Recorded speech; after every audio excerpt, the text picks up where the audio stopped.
ఈరోజు ఉదయకాలం ఒక దేవుని సేవకులు, మనకందరికీ చాలా అత్యంత ప్రియులు, ఆప్తులు, ప్రవీణ్ పగడాల గారు దేవుని స్వార్థ ప్రకటించడానికి ఆయన హైదరాబాద్ నుంచి రాజమండ్రి వస్తున్నాడు. వస్తుంటే గత రాత్రి సుమారుగా మధ్యరాత్రులు అనుకుంటున్నాను 2-3 ఆ టైంకి ఏమంటే రోడ్డు ప్రక్కన యాక్సిడెంట్ జరిగింది. ఆయన మరణించారు. అందరం సింపతి చూపిస్తున్నాం. కానీ ఒక విషయం చెప్పమంటారా, ఆయన ఎప్పుడైతే ఆయన మరణించారో ఈ యొక్క భూమి మీద ఆయన నేత్రాలు మూయబడ్డాయో పరలోక రాజ్యంలో ఆ నేత్రాలు తెరవబడ్డాయి. స్తోత్రం చెప్పండి, హల్లెలూయా. మా జిఆర్సీ కాన్ఫరెన్స్కి వచ్చారండి. అద్భుతమైన దేవుని సేవకుడు ఆయన. Is the best resource.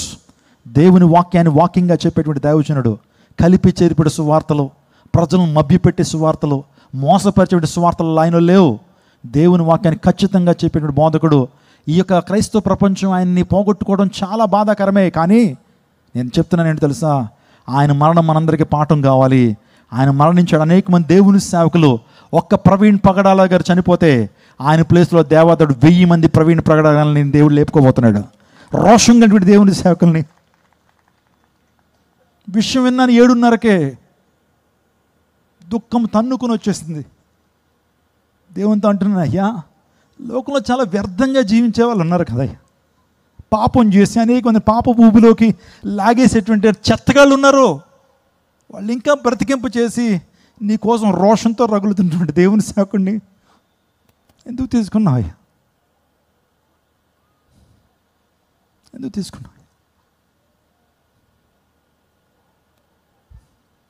దేవుడు ఇమీడియట్గా ఆన్సర్ ఇచ్చాడు నాకు. నీళ్ళు ఇంకా రోషం పెరగాల.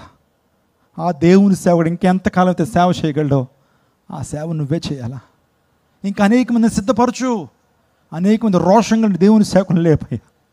అనేక మంది యవనస్తులు పురుకలుపు. అనేక మంది యవనస్తులు దేవుని మంట రగిలింపు చేయయ్యా. పాపం అని పాప శరీరాశలు నెరవేర్చుకోవాలని పరిగెడుతున్న యవ్వన సమాజం ఈ రోజున ఎప్పుడు శరీరం కోసమే జీవించాలి. శరీర కోరికలు శరీరంలో రేగుతున్నటువంటి ఆ పాప పిచ్చలు ఏమంటే నెరవేర్చుకున్నటువంటి ఆశతో పరిగెడుతున్నటువంటి యవనస్తులను పట్టుకోయ్యా. లేపు అనేక మంది రివైవ్ చేయి. సాధ్యమైనంత వరకు అనేక మంది రీచ్ అవ్వు. 50 మంది ఉంటారా, లేకపోతే 100 మంది ఉంటారా, లేకపోతే ఒకడే ఉంటాడా? స్వార్థ ప్రకటించు. అలు పెరిగిన స్వార్థ యోధుల్లో నువ్వు ముందుకు వెళ్ళు. అనేక మంది లేపబడాలని ప్రార్థన చేయండి. సంగమా ఈ రోజున మనందరూ కూడా శోక సముద్రంలో ఉన్నాం. అందరూ కూడా పోస్ట్ చూసినటువంటి why this thing has happened, ఎందుకు జరిగింది ఇది అనే ప్రశ్న మీలో ఉంది కదా. ఎందుకు జరిగింది? దేవుని సేవకుడే కదా, ఆయన ఉంటే చాలా సేవ జరిగేటువంటిది కదా అనే ఆలోచన మీకు అందరికీ వస్తూ ఉంది. ఒక మాటను చెప్పనివ్వండి, ఆర్ యు రెడీ? దేవుని సేవకుడు ప్రిపేర్ అయ్యాడు. ఆయన యొక్క స్వార్థ పనిలోనే వెళ్తా ఉన్నప్పుడు ఆయనకి యాక్సిడెంట్ జరిగింది. ఆయన సిద్ధపడ్డాడు, దేవుని రాజ్యానికి వెళ్ళిపోయాడు. నేను అనుకుంటా ఉన్నాను ఈ మాటలు ఆయనకు కూడా వినపడుతున్నాయి. పరలోక రాజ్యంలో వింటున్నాడు ఆయన. పరలోక రాజ్యం నుంచి మాటలు వింటున్నాడు. ఎప్పుడైతే ప్రవీణ్ పగడాలని ఎప్పుడైతే అన్నానో వెంటనే ఆయన వినటం ప్రారంభిస్తాడు. నాకు తెలుసు ఈ రోజున ఆయన స్థానాన్ని భర్తీ చేయడానికి నువ్వు ముందుకు వస్తావా ప్రియ తమ్ముడు? ఆయన చేసే స్వార్థ ఉద్యమంలో నువ్వు కూడా పాలుభాగస్తులు ఉండడానికి ముందుకు వస్తావా? ఖచ్చితంగా చెప్తున్నాను, ఆయన స్థానంలో అనేక మంది రోషం కలిగిన దేవుని సేవకులను దేవుడు లేపుకోబోతున్నాడు. రోషం కలిగిన దేవుని సేవకులను లేపుకోబోతున్నాడు. ఆ గుంపులో నువ్వెందుకు ఉండకూడదు? దేవుని కోసం ఏమంటే ఈ రోజున సినిమాలు తీసేటువంటి వాళ్ళు, వ్యర్థమైన పాపాన్ని ప్రజల్లోకి చొప్పించేటువంటి వారు, బెట్టింగ్ యాప్లని ఆడండి, బెట్టింగ్ యాప్లను డౌన్లోడ్ చేసుకోండి అని చెప్పి ప్రతి సెలబ్రిటీ ఇన్ఫ్లుయెన్సర్ బయటకు వచ్చి ముంచేత్తలేదా? ప్రజల్ని ముంచేయట్లేదా? వాళ్ళేమో లక్షలు తీసుకుంటారు. అమాయకులైనటువంటి యవనస్తులు ప్రాణాలతో చెలగాటం ఆడుతున్నారు. బెట్టింగ్ యాప్స్ ద్వారా ఇప్పటి వరకు మరణించినటువంటి వారు 1500కు పైగా ఉన్నారు మన ఆంధ్ర రాష్ట్రంలో. వాళ్ళు ఏంటండి, మొబైల్ ఆన్ చేయగానే వారికి అభిమాన నటుడు వచ్చి రమ్మీ ఆడండి, బెట్టింగ్ యాప్ డౌన్లోడ్ చేసుకోండి అని చెప్పి జీవితాలతో ఆడుకుంటున్నారే. వాళ్ళని ప్రశ్నించేటువంటి వారు ఎవరు లేరు. వాళ్ళు చేస్తున్నటువంటి భయంకరమైన కృత్యాల్ని ప్రశ్నించేటువంటి వారు లేరు. కానీ దేవుని స్వాతంత్రం ప్రకటిస్తున్నటువంటి వారు, అయ్యా మారండి అయ్యా, మీ బ్రతుకులు మారతాయి, ప్రభు దగ్గరికి రండి అయ్యా, వ్యభిచారాన్ని విడిచిపెట్టండి, జారత్వాన్ని విడిచిపెట్టండి, త్రాగుబోతాన్ని విడిచిపెట్టండి, అక్రమమైనటువంటి జీవితాన్ని విడిచిపెట్టండి అంటే ఆ దేవుని సేవకుడు అంటే ఎంత క్రోధమో. నిన్ను పాడు చేసేటువంటి వాళ్ళ దగ్గరికి వెళ్ళు.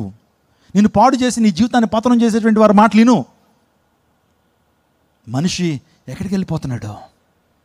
ఇదొక మాటని చెప్పనండి, మరణం ఏమండి దైవజనుడు ముందెళ్ళాడు, మనం అటు ఇటుగా లేటుగా వెళ్ళొచ్చేమో, కానీ ఒకరోజు ఈ లోకాన్ని విడిచిపెట్టడం తథ్యం కాదా? ఈ లోకాన్ని విడిచిపెట్టడం తథ్యం కాదా? ఏదో ఒక రోజు నీ లోకాన్ని విడిచిపెడతాం. కానీ విడిచిపెట్టే ముందు దేవుని కోసం నువ్వేం చేస్తున్నావు? దేవుని కోసం నువ్వేం చేస్తున్నావు?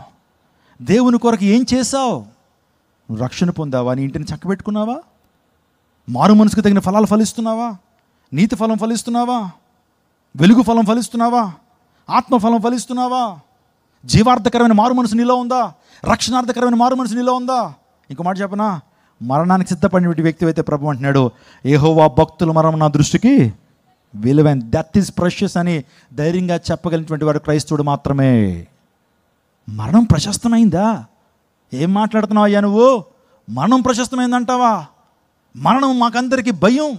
మరణం వస్తే ఇంట్లో శోక సముద్రంలో తేలుతూ ఉంటాం. మరణం ప్రశస్తమని చెప్పేటువంటి వాడు నిన్నే చూస్తున్నాం. అవును, నేను చెప్పడం కాదు, దేవుని లేఖనం చెప్తా ఉంది, death is quite precious. Death is quite natural, more over death is quite precious. మరణం ప్రశస్తమైనది. నీ మరణం ప్రశస్తమైనది అవ్వాలంటే నువ్వు సిద్ధపడాలి.